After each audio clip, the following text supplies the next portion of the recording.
नमस्कार, आप सुन रहे हैं गो गोरखपुर रेडियो। मैं लेकर हाजिर हूं गोरखपुर और आसपास की खबरों का ताजा लेखा जोखा। बुलेटिन की शुरुआत करते हैं आज की 3 सबसे बड़ी पॉजिटिव खबरों के साथ, जो आपके चेहरे पर मुस्कान ले आएंगी। पहली खुशखबरी पर्यावरण से जुड़ी है। राष्ट्रीय स्वच्छ वायु कार्यक्रम की बदौलत गोरखपुर की हवा अब पहले से काफी साफ हो गई है। दूसरी अच्छी खबर रेलवे यात्रियों के लिए है, जहां ट्रेनों की स्पीड और सुरक्षा बढ़ाने के लिए फेंसिंग का काम जोरों पर है। और तीसरी खबर हमारे पर्यटन से, जहां नए साल पर गोरखपुर चिड़ियाघर ने दर्शकों के मामले में इतिहास रच दिया है।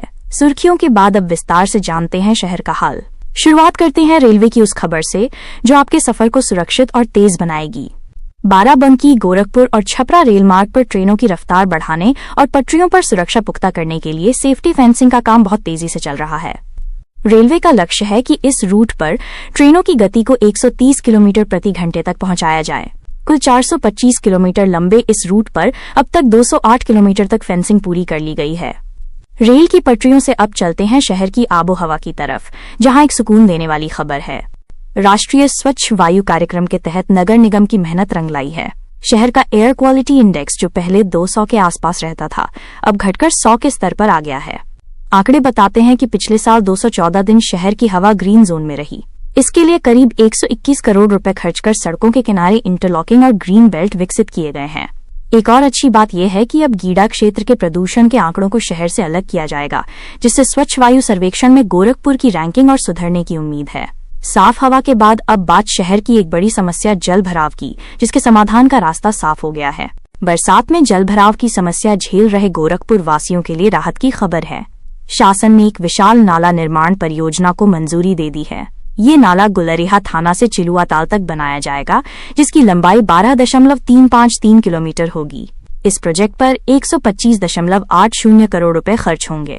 नगर निगम के मुख्य अभियंता अमित कुमार शर्मा के मुताबिक अनापत्ति प्रमाण पत्र मिलते ही काम शुरू हो जाएगा। अब परंपरा और आस्था के महापर्व की बात। गोरखनाथ मंदिर में मकर संक्रांति की तैयारियां शुरू हो गई हैं। इस बार मकर संक्रांति 15 जनवरी को मनाई जाएगी। मंदिर प्रबंधन से जुड़े डॉक्टर प्रदीप कुमार राव ने बताया कि ज्योतिषीय गणना के अनुसार सूर्य का मकर राशि में प्रवेश 14 जनवरी की रात को होगा, इसलिए पुण्यकाल 15 जनवरी को है। परंपरा के अनुसार मुख्यमंत्री योगी आदित्यनाथ 15 जनवरी को ब्रह्म मुहूर्त में बाबा गोरखनाथ को त्रेता युग से चली आ रही खिचड़ी अर्पित करेंगे। इस दौरान लाखों श्रद्धालुओं के आने की संभावना है, जिसे देखते हुए मंदिर प्रशासन ने कमर कस ली है। अब थोड़ा मनोरंजन और पर्यटन की ओर चलते हैं। नए साल के पहले दिन गोरखपुर के लोगों ने घूमने फिरने का नया रिकॉर्ड बना दिया। शहीद अशफाक उल्ला खां प्राणी उद्यान यानी हमारे चिड़ियाघर में 1 जनवरी को 18,800 लोग पहुंचे। यह अब तक की सबसे बड़ी संख्या है। भीड़ इतनी ज्यादा थी कि प्रशासन को टिकट काउंटर 4 से बढ़ाकर 7 करने पड़े। नए साल पर शहर में जश्न का एक और पहलू भी देखने को मिला। गोरखपुर में नए साल के स्वागत में जमकर जाम छलके। आबकारी विभाग के आंकड़ों ने सबको चौंका दिया है। 31 दिसंबर और 1 जनवरी को मिलाकर शहर में कुल 11 करोड़ रुपए से अधिक की शराब की बिक्री हुई। अकेले 31 दिसंबर को 6.30 करोड़ रुपए की शराब बिकी। पिछले साल इन्हीं 2 दिनों में ये आंकड़ा 9 करोड़ रुपए था। जश्न में किसी तरह की कमी न हो, इसके लिए विभाग ने कई अस्थायी लाइसेंस भी जारी किए थे। जाहिर है, जब लोग इतना जश्न मनाएंगे और सड़कों पर निकलेंगे तो ट्रैफिक पर असर पड़ना लाजमी है। नववर्ष के उल्लास ने शहर की रफ्तार पर थोड़ा ब्रेक लगा दिया। 1 जनवरी को नौकायन रोड, गोरखनाथ मंदिर रोड और पैडलेगंज जैसे इलाकों में भारी जाम देखने को मिला। पर्यटकों की भारी भीड़ और सड़क किनारे खड़े वाहनों की वजह से यातायात व्यवस्था चरमरा गई। हालांकि ट्रैफिक पुलिस ने डायवर्जन और बैरिकेडिंग के जरिए स्थिति संभालने की पूरी कोशिश की, लेकिन देर शाम तक शहर रेंगता हुआ नजर आया। अब नजर डालते हैं क्राइम जगत की खबरों पर।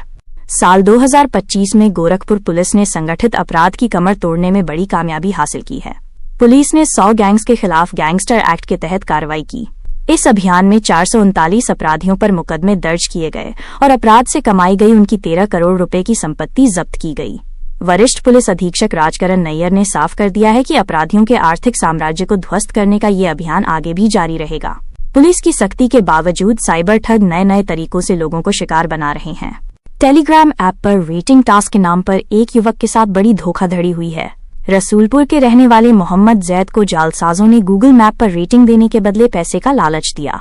शुरुआत में भरोसा जीतने के लिए ठगों ने उन्हें कुछ मुनाफा दिया, लेकिन बाद में बड़े निवेश का झांसा देकर 1,89,000 रुपए ठग लिए। गोरखनाथ थाना पुलिस ने मामला दर्ज कर जांच शुरू कर दी है। श्रोताओं, आपसे अपील है कि ऐसे किसी भी ऑनलाइन लालच में न आएं। पिपराइच के चर्चित सुधीर हत्याकांड के मुख्य आरोपी की तलाश तेज हो गई है।